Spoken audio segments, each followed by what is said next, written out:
వేలకు వేలు ఫీజులు ముక్కుపిండి వసూలు చేసే కార్పొరేట్ కాలేజీలు శ్రీ చైతన్య నారాయణలో హాస్టల్ సౌకర్యాలు అంతంతే.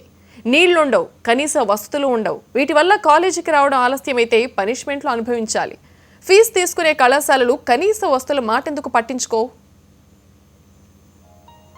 హాస్టల్లో అంటే వాళ్ళకి బెడ్స్ ఉండవు sir. First of all beds ఉండవు.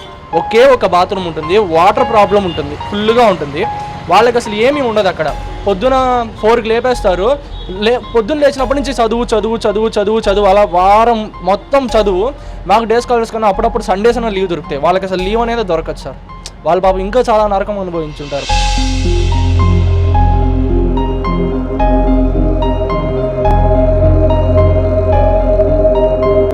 ఇది నంబర్ 1 కాలేజీలుగా చెప్పుకునే శ్రీ చైతన్య నారాయణ కాలేజీల పరిస్థితి. పేరుకే అవి హాస్టల్స్. అక్కడ కనీస వసతులు ఉండనే ఉండవు. స్టూడెంట్స్ పడుకోవడానికి బెడ్స్ ఉండవు.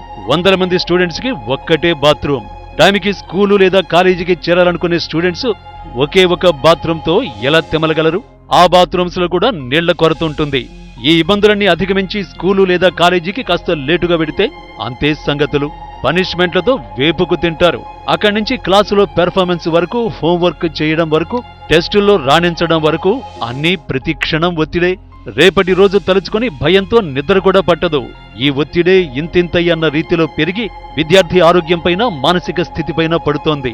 అందుకే ఆ కాలేజీల్లో ఆత్మహత్యలు, అనుమానాస్పద మరణాలు ఎక్కువవుతున్నాయి.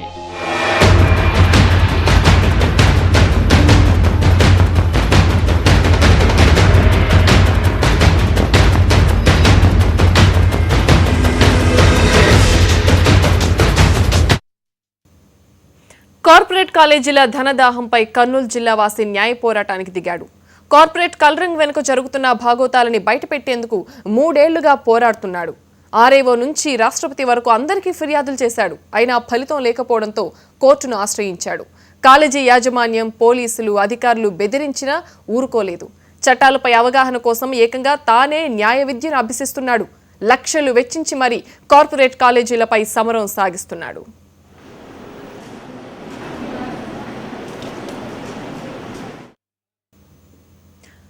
బేతంచెర్లకు చెందిన లక్ష్మీనాథ శాస్త్రి తన కూతుర్ని డాక్టర్గా చూసుకోవాలనుకున్నారు. తన కలల్ని నిజం చేస్తుందనే నమ్మకంతో విజయవాడ శ్రీ చైతన్య కాలేజీని ఆశ్రయించాడు. 55,000 ఫీజు కూడా చెల్లించాడు. ఆ తర్వాత నీట్ ఎగ్జామ్పై సుప్రీం ఇచ్చిన తీర్పుతో కూతుర్ని కర్నూలులోని శ్రీ చైతన్య కాలేజీకి మార్చేశాడు. విజయవాడలో కట్టిన ఫీజును ఇక్కడికి ట్రాన్స్ఫర్ చేస్తామన్న యాజమాన్యం ఆ మాటే మర్చిపోయింది. దీంతో మరో 30,000 చెల్లించక తప్పలేదు. అంతటితోనూ ఆ చెల్లింపుల సీన్కు బ్రేక్ పడలేదు.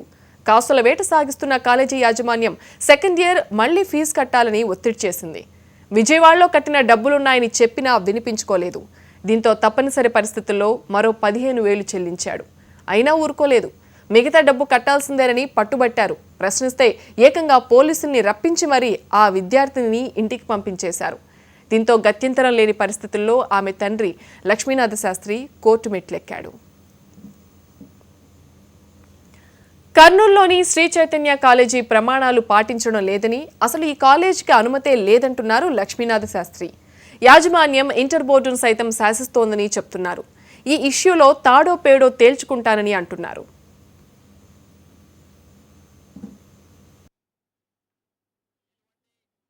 కార్పొరేట్ విద్యా సంస్థలకే ఇప్పుడున్నటువంటి రాష్ట్ర ప్రభుత్వం ఎక్కడ పడితే ఎక్కడ మరి అనుమతులు ఇచ్చి మరి పూర్తిగా విప్లవం మరి ప్రైవేట్ కార్పొరేట్ విద్యకే పట్టం కడుతున్నటువంటి పాలకులకు మరి పూర్తి ఏమాత్రం చిగ్గుచరం ఏమైనా ఉందని మరి వేలకు వేల రూపాయలు ఫీజు దండుకుంటున్నారు. కానీ హాస్టల్లో కానీ బాత్రూమ్, టాయిలెట్స్, మరి అదేవిధంగా అక్కడ ఉన్నటువంటి ఆహార భోజనాల్లో కూడా ఏమాత్రం నాణ్యత లేక చాలామంది విద్యార్థులు మరి పక్క వేయటువంటి పరిస్థితి నెలకొంటుంది.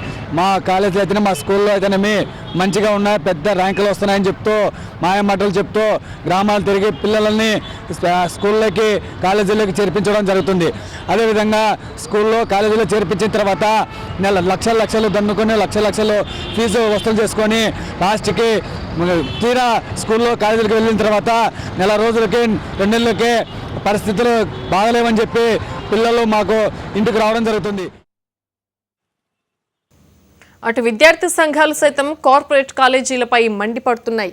పట్టణంలో ఇబ్బడి ముబ్బడిగా వెలుస్తున్న కాలేజీలు లక్షలకు లక్షలు ఫీజులు వసూలు చేస్తూ విద్యార్థుల్ని మాత్రం పట్టించుకోవడం లేదని ఆగ్రహం వ్యక్తం చేస్తున్నారు. కాలేజీలు, హాస్టళ్లలో కనీస వసతులు కరువయ్యాయని, నాణ్యమైన భోజనం అందడం గగనమే అవుతోందని ఆరోపిస్తున్నారు. వాళ్ళు ఇంకా first year college fees balance ఉందన్న ఉద్దేశంతో చిన్న సమస్య సృష్టించి అమ్మాయిని ఇంటికి తీసుకెళ్ళమని చెప్తే నేను తీసుకెళ్ళను, ప్రాబ్లం అవుతుంది, ఎడ్యుకేషన్ దెబ్బతింటుందని చెప్పాను. వాళ్ళు బలవంతంగా పంపించడం జరిగింది. నాతో పాటు 16 మంది స్టూడెంట్స్ను తల్లిదండ్రులు పంపించారు. కానీ దారుణమైన విషయం అంటే స్టూడెంట్ను పేరెంట్ను బయటకు పంపించడానికి పోలీసులు పిలిపించారు, తాలూకా పోలీసు నుంచి పిలిపించారు. ఆ తాలూకా పోలీసులు వచ్చిన పేర్లు డీటెయిల్స్ కూడా ఉన్నాయి. వాళ్ళు వచ్చిన తర్వాత మా కోసం వచ్చారని చెప్పి నైట్ చెప్పలేదు. మరి నేను 11/4/14 ఫీజు కట్టి కాలేజీకి వెళ్ళిన తర్వాత పోలీసులు మా కోసం పిలిపించారు, బయటికి పంపివ్వాలన్న ఉద్దేశంతో తెలిసిన తర్వాత నేను ఎస్పీ గారికి, కలెక్టర్ గారిని కలిసి చెప్పాను. వాళ్ళేం స్పందించలేదు. మా అమ్మాయి ప్రెసిడెంట్ ఆఫ్ ఇండియా దగ్గర నుంచి డిస్ట్రిక్ట్ కలెక్టర్ వరకు కంప్లైంట్ చేయడం జరిగింది. ఎవరు కూడా రెస్పాండ్ కాలేదు.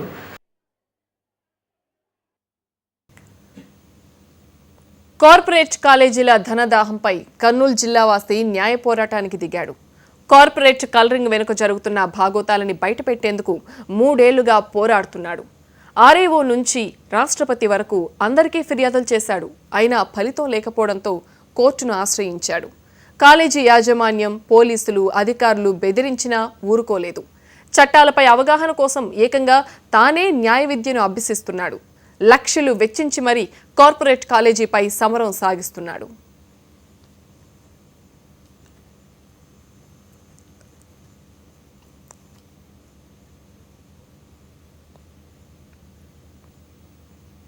రైట్, ఇదే అంశం గురించి మనతో మాట్లాడడానికి ఎస్ఎఫ్ఐ రాష్ట్ర కార్యవర్గ సభ్యుడు శ్రీను ఫోన్ లైన్లో సిద్ధంగా ఉన్నారు. శ్రీను గారు చెప్పండి, కార్పొరేట్ కాలేజీలపై మీ వర్షన్ ఏంటి, ఏం చెప్పదలుచుకున్నారు?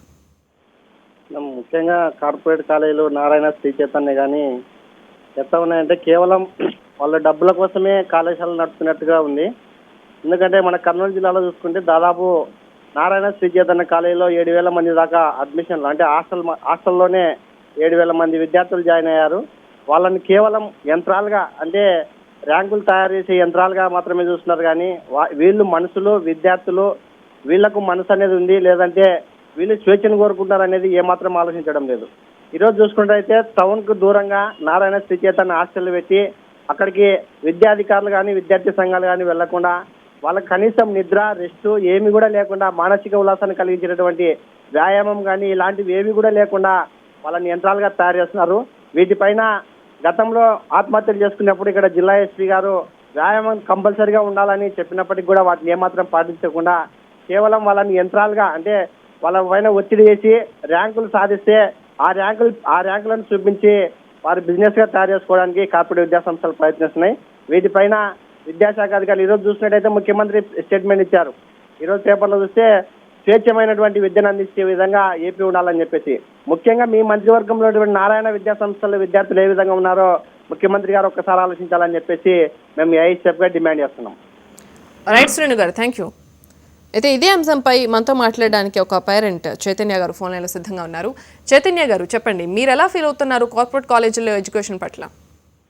మేడం బాగానే ఉంటుంది, కానీ చెప్పడం ఒకటి చెప్తారు, చేయడం ఒకటి చేస్తారు. అంటే ఎలా ఉంటుందంటే మేము ఫస్ట్ జాయిన్ అయ్యేటప్పుడు మాకేమో రూమ్స్ అనేది చాలా మంచివి చూపించారు అనమాట. జస్ట్ 1 రూమ్కి 5 మెంబర్స్ లాగా. వాటికి పోయిన తర్వాత వచ్చేసి 1 రూమ్కి 10 మెంబర్స్ లాగా. అంటే అదే చెప్పింది ఒకటి చెప్తారు, చేసింది ఒకటి చేస్తారు. కానీ ఫీజులు కూడా ఒక్కొక్కరికి ఒక్కొక్కలాగా తీసుకుంటారు అన్నమాట. అలా ఉండదండి. మీ పిల్లలు మీకు ఎప్పుడైనా కంప్లైంట్ చేశారా, అక్కడ బాగలేదు నేను వెళ్ళను అన్నట్లు ఏమన్నా చెప్పారా? పాప, బాబా, అమ్మ? మా పాప మేడం. ఓకే. మా పాప అట్లా కంప్లైంట్ అయితే ఏం చేయలేదు, కానీ ఫుడ్ పర్వాలేదు అంటది. ఎడ్యుకేషన్ అంటే ఇప్పట్లో ఉండే దానికి ఎడ్యుకేషన్ కావాలి కదా మనకు. ఇప్పుడు కార్పొరేట్ స్కూల్స్, బయట గవర్నమెంట్ స్కూళ్ళల్లో అయితే మనం చదివించలేము. ఓన్లీ గవర్నమెంట్ స్కూల్లో టీచర్సే కార్పొరేట్ స్కూల్లో చదివిస్తున్నారు. మనకు కార్పొరేట్ స్కూల్ వాళ్ళే చదివిస్తున్నప్పుడు వాళ్ళ ఎడ్యుకేషన్ చెప్తారని మనం నమ్మలేం కదా. కాబట్టి మనము కార్పొరేట్ స్కూల్లో చదివించడం వల్ల ఇట్లాంటి ప్రాబ్లమ్స్ ఎక్కువ అవుతున్నాయి. అదే వాళ్ళు చెప్పడం ఒక్కొక్కరితో ఒక్కొక్కలాగా ఫీజులు గుంజుతున్నారు. ఆ ప్రాబ్లమ్స్ ఎక్కువ ఉన్నాయి. ఓకే అమ్మా, థ్యాంక్ యూ. రైట్, ఇది పేరెంట్స్ వర్షన్ చూస్తూ ఉంటే ఇంకో గత్యంతరం లేదు. ఇప్పుడున్న కాంపిటీషన్ పోటీ పడాలంటే ఇప్పుడు ప్రస్తుతం ఈ ఎడ్యుకేషన్ కరెక్ట్ అని ఒక పక్క చెప్తూనే మరోవైపు సరైన ఫెసిలిటీస్ ప్రొవైడ్ చేయట్లేదు, మానసిక ఒత్తిడికి గురవుతున్నారు పిల్లలు అనేది పేరెంట్స్ వర్షన్ ఉంది. దీనిపై అప్డేట్స్ 11 o'clock బులెటిన్లో కంటిన్యూ చేద్దాం. ఇప్పుడు ఒక షార్ట్ బ్రేక్ తీసుకుందాం.